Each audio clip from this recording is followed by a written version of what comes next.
आज के हमारे इस पॉडकास्ट के मेहमान हैं कोसी के सबसे बड़े event organiser Jitendra Jitu star. जननी है हम कतेक भेलौं अपराधी।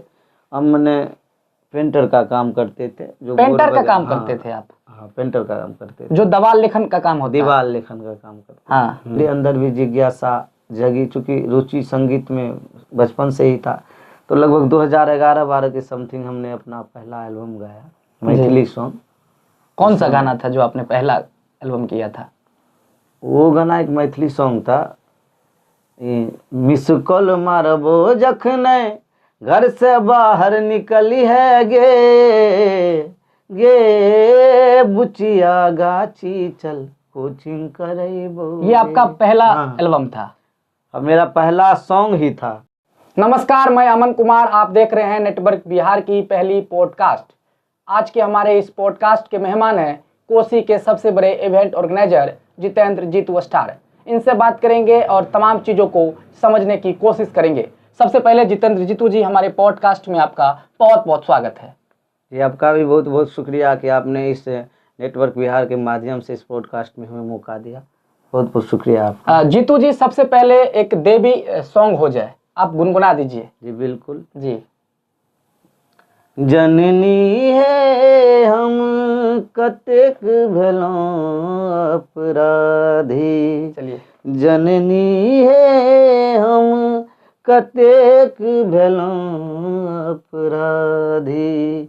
अहीं के शरण हम नित्य दिन सुमरौं। अहीं के शरण हम नित्य दिन सुमरौं। किया कर लो अब शादी, जननी है हम कतेक भेलौं अपराधी। चलिए, बहुत बहुत शुक्रिया जीतू जी। जीतू जी, आपने इस सफर को कैसे शुरुआत किया था? आज जो है आप कोसी के सबसे बड़े इवेंट ऑर्गेनाइजर के रूप में देखे जाते हैं। इसको आपने कैसे शुरुआत किया था? क्या करते थे? क्या कहानियां हैं आपकी? देखिए, सबसे पहले हम जब इस लाइन में नहीं थे, जब मेरा शुरुआती का सफ़र था जी, और लगभग हमको लगता है लगभग 10-11 की समथिंग की बात है। उससे पहले हमने पेंटर का काम करते थे। जो पेंटर का काम करते थे आप? हाँ, पेंटर का काम करते थे। जो दीवार लेखन का काम होता है? दीवार लेखन का काम करते थे। हाँ जी।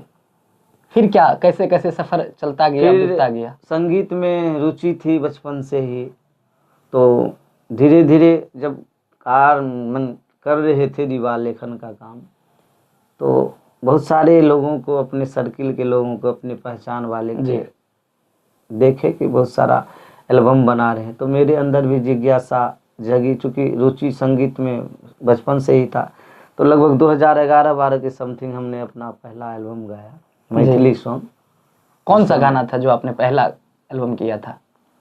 वो गाना एक मैथिली सॉन्ग था, मिस कॉल मारबो जखने घर से बाहर निकली है गे बुचिया गाची चल कोचिंग करेबो। ये आपका पहला एल्बम था? अब मेरा पहला सॉन्ग ही था जी। और हमको लगता है कि बहुत कम ऐसे लोग होंगे और बहुत कम ऐसे खुशकिस्मत होंगे जिसका पहला है गीत मार्केट में बहुत बजा। उस समय में ना उतना सोशल मीडिया एक्टिव। ये कब की बात है जीतू जी? लगभग 11-12 समथिंग। 11-12 की समथिंग की बात है जी। 11-12 का साल था वो, 2011-12 का। और पहला ही गाना था और लोगों ने बहुत प्यार आशीर्वाद दिया। तो मैं अपने आप को खुदकिस्मत समझता हूँ कि पहला गाना और इतना पब्लिसिटी, इतना दर्शकों का प्यार मिलना, बगैर सोशल मीडिया पे आए हुए, डायरेक्ट वे में, सीडी का ज़माना था उस समय में। तो मैं अपने आप को बहुत सौभाग्यशाली समझता जी। उसके बाद क्या हुआ? उसके बाद कैसे ये सफ़र जो है बीतता गया, आप कोसी के बड़े इवेंट ऑर्गेनाइजर बन गए? देखिए, उसके बाद जब हम पूरा पॉपुलर हो गए जी, तो लोगों ने हमें खोजना शुरू किया। पब्लिसिटी की वजह से काफ़ी लोग खोजने लगे कार्यक्रम के लिए, मंच से सांस्कृतिक कार्यक्रम के लिए। लेकिन उस समय में हुआ क्या था, चूँकि हमको ज़्यादा नॉलेज नहीं था इस सेक्टर का, तो हमसे जो है एक मैंने, अब उसको कहिए कि गुपचुप तरीके से या नासमझी तरीके से हमको एग्रीमेंट करा लिया गया जयश्री कैसेट के माध्यम से, और हमको 5 साल का एग्रीमेंट विदाउट किसी फीस के, विदाउट किसी पैसे के किया गया अनुबंध। कौन करा लिया था?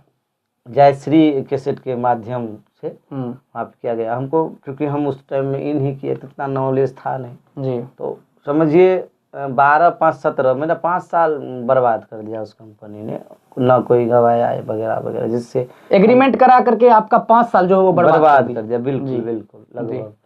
और उस समय में 5 साल को काफ़ी वैल्यू होता है, और अगर हम 5 साल निरंतर गाते रहते, जैसे मेरा मार्केट में नाम था, फेम था, पब्लिसिटी था, तो बहुत आगे बढ़े रहते। तो 5 साल मेरा अहम बर्बाद कर। तब क्या हुआ? उसके बाद फिर जब वो 5 साल बीता तो हम फिर मंच करना शुरू किए। प्रारंभ कैसे शुरू किए थे? स्टेज शो के माध्यम से। जैसे कि पब्लिसिटी थी तो लोग तो चाहते ही थे मंच करना, हम उसी टाइम से शुरू कर दिए, क्योंकि मंच का थोड़े एग्रीमेंट था। तो मंच शुरू किए और धीरे धीरे लोग का डिमांड बढ़ता गया, और ऐसे हम आज बहुत लोग प्यार। जीतू जी, आपने कहा कि आप पेंटर का काम करते थे, तो पेंटर का काम में कितना कुछ मुनाफा हो जाता था दिन का, और कैसे परिवार चलता था? उसके बाद ये आपने शुरू किया। पेंटर के काम में हमने काफी स्ट्रगल किया, साइकिल चला के कोसों दूर दूर तक, बेगूसराय, समस्तीपुर, दालकोला तक गए थे। साइकिल चला के उस टाइम में सहरसा से जाते थे। सहरसा से जाते थे, तो बहुत स्ट्रगल किए। और उस टाइम में भी ठीक ठाक इनकम था, 2-4 हज़ार के समथिंग रोज हो जाता। रहना खाना कैसे होता था उस दौरान जब आप पेंटर का काम करने के लिए जाते थे? कहाँ रहते थे, कैसे खाना पीना खाते थे? पेंटर का काम जब हम लोग करते थे जी, तो उस समय में होता क्या था, जैसे दिन भर अब जगह जगह भिन्न भिन्न प्रकार के सरकारी योजना का एडवर्टाइजिंग करना था, दीवार लेखन करना था, तो हम बहुत सारे जगह गांव भ्रमण करना पड़ता था, क्योंकि एक जगह लिखना नहीं था। तो कहीं कहीं जगह मिल जाता था, वो कोई आदमी ऐसा रहता था जो रख लेता था। लेकिन जिस दिन मान लीजिए रहने का जुगाड़ नहीं होता, तो हम लोग को सड़क किनारे भी मंदिर या चबूतरा सरकारी देख के सोना पड़ता। खाना कैसे खाते थे? खाना कई दिन भूखे सो जाते थे। भूखे भी सोए हैं? या अगर लैंड होटल वगैरह वगैरह मिलता था तो हो जाता था, लेकिन बहुत ऐसा रहा जहाँ के कभी कभी मिलता भी नहीं था खाना।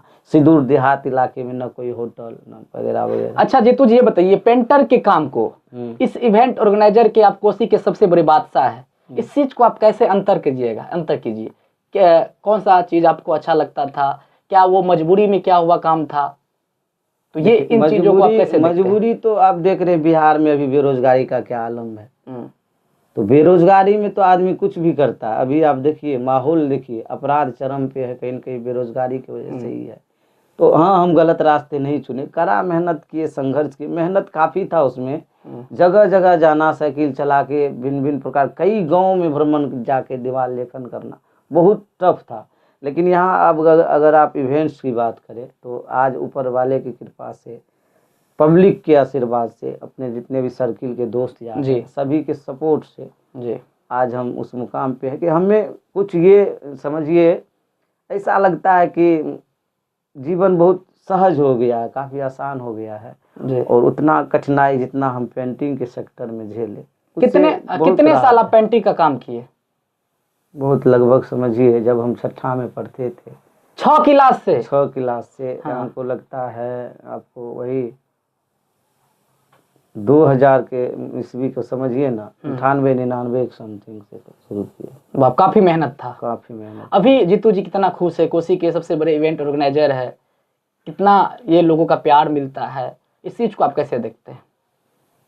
देखिए, हम जब इस लाइन में आए, सेक्टर में आए, तो सबसे पहली मेरी प्राथमिकता रही कि लोगों को ज़्यादा से ज़्यादा रोजगार दे सके। रोजगार किसी न किसी माध्यम से, जैसे आप मैंने इवेंट्स में ही सबका अलग अलग वर्क होता है, सांस्कृतिक कार्यक्रम में ही सब अलग अलग, कोई बजाने वाला रहता है तो बजाने में ही 4-5 शैली के तरीके के वादक होते हैं।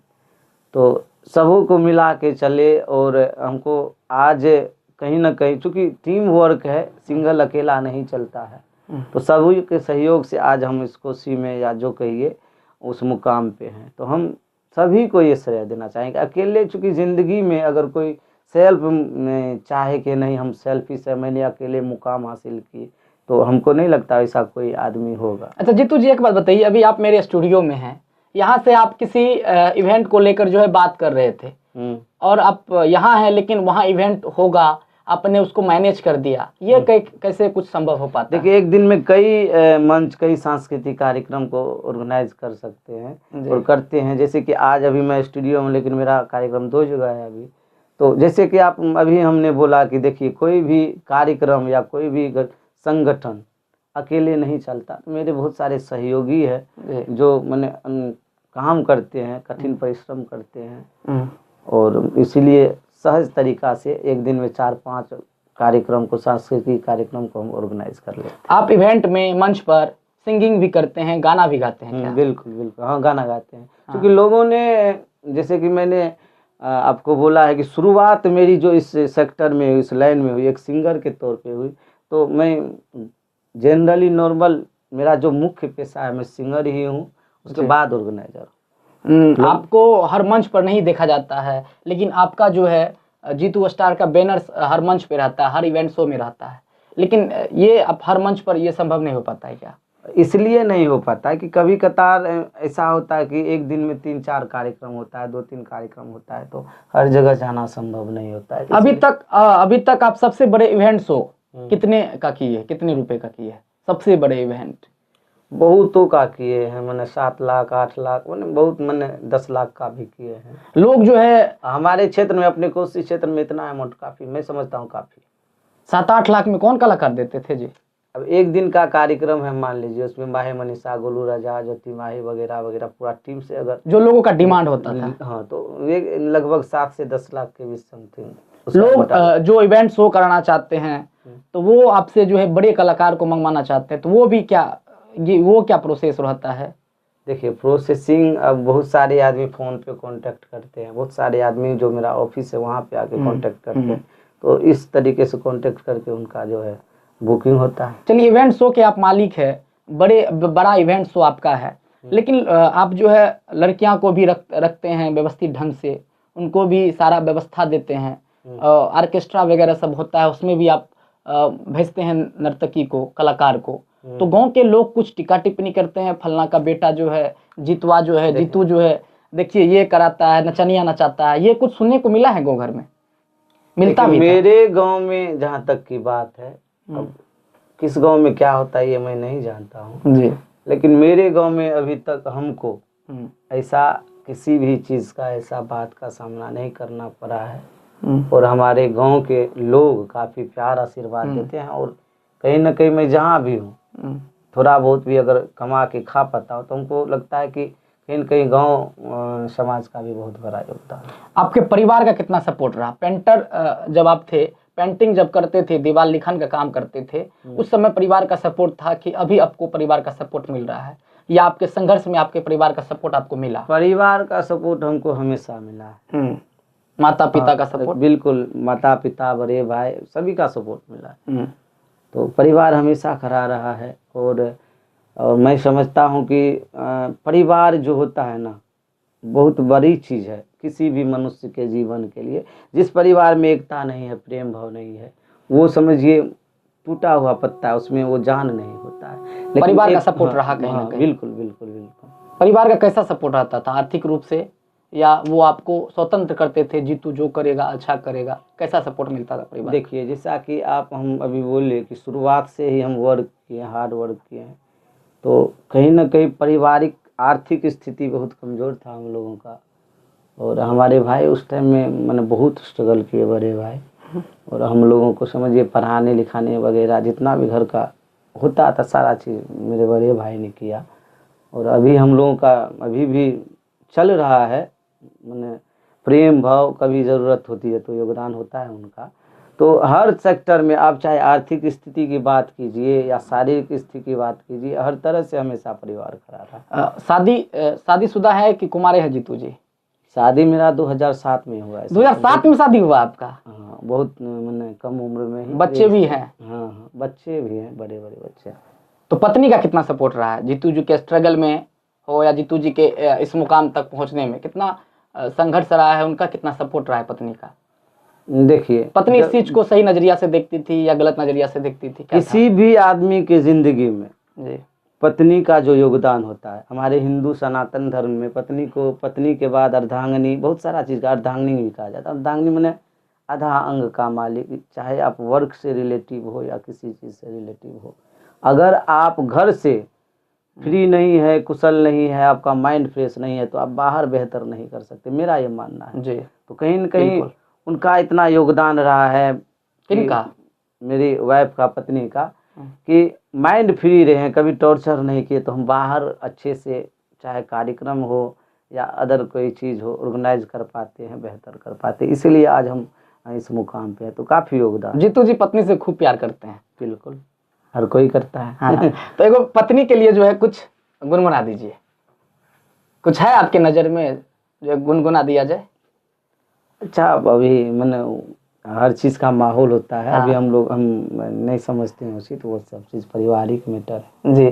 चलिए ज्योति जी, और ये बताइए, अभी कोई यदि आपके इवेंट को बुक करना चाहेंगे तो वो कैसे करेंगे? क्या आपका जो है कैसे आपसे संपर्क करेंगे, कैसे आपसे कांटेक्ट करेंगे, क्या कुछ? देखिए, वैसे मेरा जो आईडी है, फेसबुक आईडी, ट्विटर भी है, यूट्यूब है, तो उस पर तो कांटेक्ट कर ही सकते हैं। जीतू सिंगर करके फेसबुक आईडी है, ट्विटर है, फिर जीतू स्टार शो करके यूट्यूब चैनल है। दोनों पे हर जगह मेरा जो लोग आपका इवेंट बुक करना चाहते हैं उसके लिए आप अपना कॉन्टैक्ट नंबर दे दीजिए, डिस्प्ले पर चलेगा। क्या है कॉन्टैक्ट नंबर आप? मेरा कॉन्टैक्ट नंबर है 9771968888।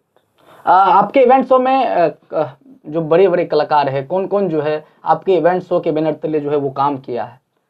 देखिए, मेरे इवेंट शो में टुनटुन यादव, खेसारी लाल यादव, पवन सिंह, माही मनीषा, गोलू राजा, बड़े बड़े स्टार भोजपुरी के कई बड़े बड़े स्टार मैंने किए हैं आपके इवेंट शो के। हाँ बिल्कुल, आपके इवेंट शो के माध्यम से? हाँ, मेरे इवेंट शो के माध्यम से बहुत सारे कलाकार आए।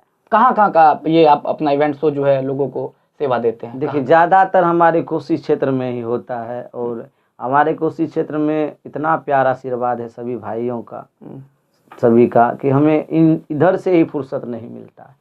पेंटिंग की दुनिया में और इस इवेंट शो की दुनिया में कितना अंतर है? देखिए, पेंटिंग के दुनिया में, जैसे आपको हम बोले ना, पेंटिंग की दुनिया में बहुत स्ट्रगल था। हम जब उधर अभी स्ट्रगल कम हो गया है। स्ट्रगल इसलिए कम हो गया कि स्ट्रगल का जो समय था लगभग वो बीत गया। हम अभी इस मुकाम पे हैं कि वो स्ट्रगल करके स्थिर हो गए हैं। जो स्ट्रगल किए वो तो कर ही लिए, तो इसलिए अभी आराम महसूस होता है, सहज महसूस होता है पहले की अपेक्षा। चलिए, भाग दौड़ कम करना पड़ता है, काफी अच्छा लगता है इसमें। हाँ, बिल्कुल। आप कितना जो है एक दिन में यदि 4 इवेंट शो आपका जो है बुक हो तो आप कहाँ जाते हैं, कैसी स्थिति में जो है आप कहाँ पहुँचते हैं? देखिए, एक गाड़ी अगर 4 शो रहता है तो एक गाड़ी अपने पर्सनली मैं रखता हूँ, और प्रयास करता हूँ कि हर जगह कम से कम एक बार जाऊँ, वहाँ की गतिविधि को देखूँ कि किसी तरह की गड़बड़ी तो नहीं है, क्योंकि अपनी निगरानी में भी बहुत सारा चीज़ रखना पड़ता है। आप इवेंट शो के मालिक है, आपके अंदर जो इंस्ट्रूमेंट वाले होते हैं वो कितने होते हैं आप, या उनको जो है ये करते हैं, उनको कहीं से लाते हैं, या खुद उन चीज़ों को जो है ऐसे एक्सपर्ट को रखे हुए हैं जो आपको जरूरत पड़ने पर तुरंत जो है किसी इवेंट में जा करके वो अपना कलाकारी दिखा सके? देखिए, हम लोग का मैंने अपना एक टीम है समझिए, और मार्केट में सभी अपना अपना बिजनेस से जुड़ा, जैसे नाल वादक है, ऑर्गन वादक है, सब अपना अपना सामग्री खुद। हाँ, हमारा एक सेटिंग है, टीम वर्क है। वैसे जो वादक है या सिंगर है सब स्वतंत्र है हर जगह काम करने के। यदि एक दिन में आपको 5 गो इवेंट शो का जो है बुकिंग आ जाए तो क्या करेंगे? 5 अरेंज हो जाएगा। 5 अरेंज हो जाएगा। उतना विश्वास है कलाकारों का हमारे प्रति, और हमारा कलाकारों के प्रति उतना विश्वास है कि एक फोन पे सभी तैयार हो जाए। अभी तक सबसे बड़ा अमाउंट किस कलाकार को दिए हैं आप? देखिए, आप अपने इवेंट शो के माध्यम से? इवेंट शो के माध्यम से सबसे बड़ा अमाउंट अगर कहिए तो खेसारी लाल यादव। सबसे बड़ा अमाउंट? सबसे बड़ा अमाउंट। उसके बाद अभी मान लीजिए पिछले साल आया था, गोलू राजा जी को दिए हैं। चलिए, इधर आज हम आपका पॉडकास्ट कर रहे हैं। कल क्या कहते हैं, नौहट्टा प्रखंड क्षेत्र के चंद्रायन में एक प्रोग्राम था। ऐसी सूत्र से हमें जानकारी मिला है कि 30,000 रुपए के कारण जो टुनटुन यादव भोजपुरी के गायक है, वो कहीं ना कहीं 30,000 रुपये के कारण जो है उस प्रोग्राम को अटेंड नहीं किए, प्रोग्राम छोड़ करके भाग गए। इसको आप कैसे देखते हैं जीतू जी? देखिए, इसमें क्या सत्यता है क्या नहीं है वो तो मैं नहीं जानता, लेकिन अगर 30,000 की वजह से जी नहीं आए तो इसे मैं दुर्भाग्यपूर्ण नहीं कहूँगा। ऐसी जानकारी मिली है कि 95% पैसा जो है कलाकार, जो भोजपुरी के कलाकार है टुनटुन यादव को दे दिया गया था। वो फिर भी जो है 30,000 रुपये के कारण, मतलब 5% शायद पैसा बच रहा था उनका, जो इवेंट करता, शो करता उसके लिए, लेकिन पैसा नहीं दिया गया समय। तो वो बड़े मंच को छोड़ करके, बड़े लोगों की भीड़, हजारों लाखों की वहाँ संख्या में भीड़ था लोगों का, उस प्रोग्राम को छोड़ करके भाग गया। यदि इस समय कुछ हो जाता, भगदड़ हो जाता, तो इसका दोषी आप किसे मानते हैं? देखिए, सबसे पहले ये जो है, जो भी स्टार है, या चाहे आप अभिनेता हो, नायक हो या नेता हो, किसी भी सेक्टर से हो, उसको पब्लिक ने बनाया। बिल्कुल है, जरूर। पब्लिक के प्यार के लिए लोग तरसते हैं, और वो सौभाग्यशाली होते हैं जिसे पब्लिक का प्यार मिलता है, क्योंकि पब्लिक के प्यार से ही वो स्टार बनते हैं, बिल्कुल आगे बढ़ते हैं।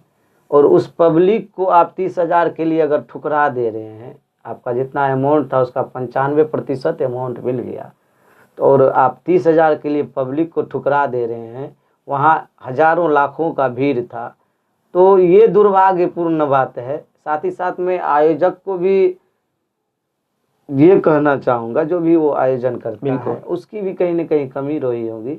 दोनों के बीच क्या बात विवाद था, अगर आ गए थे, हमको भी पता चला कि टुनटुन यादव जी सहरसा आ चुके थे, सोशल मीडिया पर फोटो वगैरह भी वायरल हुआ था, और बलुहा पुल तक भी गए हैं। तो क्यों गए, कैसे गए, नहीं गए, इसमें क्या सत्यता है? या अगर आए तो आयोजक उनके साथ रहना चाहिए, उनकी जो भी डिमांड थी, जो उनसे वार्तालाप थी, जो संबंधित बात, उस बात को पूरा करना चाहिए। आखिर भगदड़ हो जाता भीड़ में, तो किसको दोषी मानेंगे आप?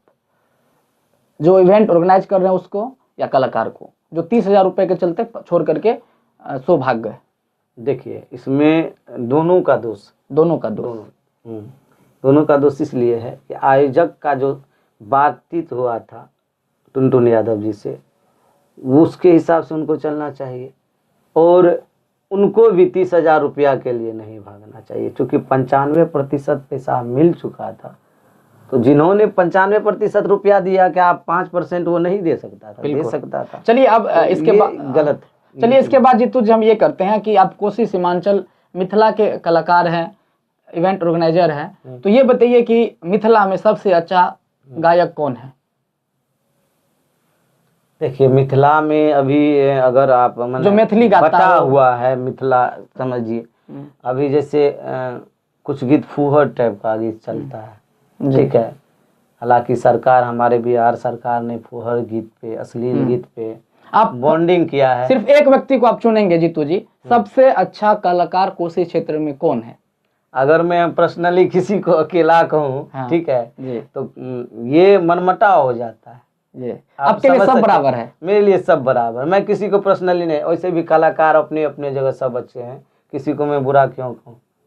आजकल जो है आपके कोसी सीमांचल के पूर्णिया के एक कलाकार है, मैथिली के गायक है गौरव ठाकुर, और मैथिली की गायिका है कल्पना मंडल। कुछ दिन पहले वो दोनों शादी कर लिए, पता चला आपको? लेकिन ये पता हमको चला है कि वो लोग जो अपने परिवार, जो गायक थे वो अपने परिवार के मर्जी के साथ थे, लेकिन जो गायिका थी वो अपने परिवार के मर्जी के खिलाफ जाके शादी की। इस चीज को जीतू जी कैसे देखते हैं?